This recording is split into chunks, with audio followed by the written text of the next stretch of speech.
na ukola no na etiale wa youth na nemana kusini sia na viti. We are surrounded. The book of Peter says that we are letters worthy reading. Hata leo najua umesoma barua kwangu ukatosha. We are letters and somebody is reading. Ila mundu wa usisi asoma achao.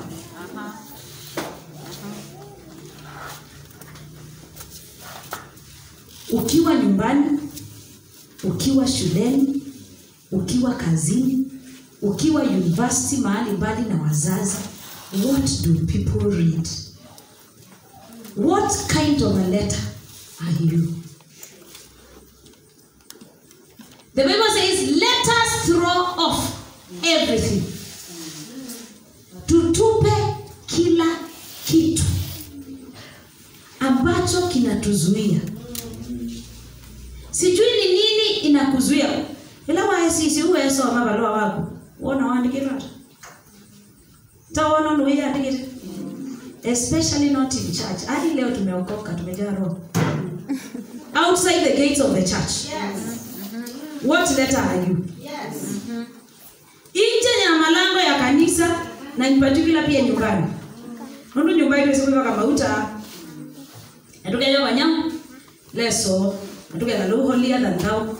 But now when you are alone in your life, what letter are you? We are being advised to throw everything that easily entangles us. Na baada ya kutupa, umunde na akuya nimekuja tutupe. Yes. Ndio tukimbie. We are running with perseverance. That tells you that the journey is not sweet. The journey might not be very smooth. There is perseverance needed in the journey. Asembi, alama semba, ama kasinda, mamu, kaakwacha, ama kaabodiwa. Wanafanya tizi. There are foods they don't eat. Maana itamzuia kukimbia ashinde. Nundu be gold ukwenda imchakeni. Na anajua kuna chakula afai kula. Kuna tizi ngumu sana lazima afanye. We as Christians, there are places we don't go. Yes. There are sittings we don't sit. There are talks we don't talk. Amen. Psalms 1.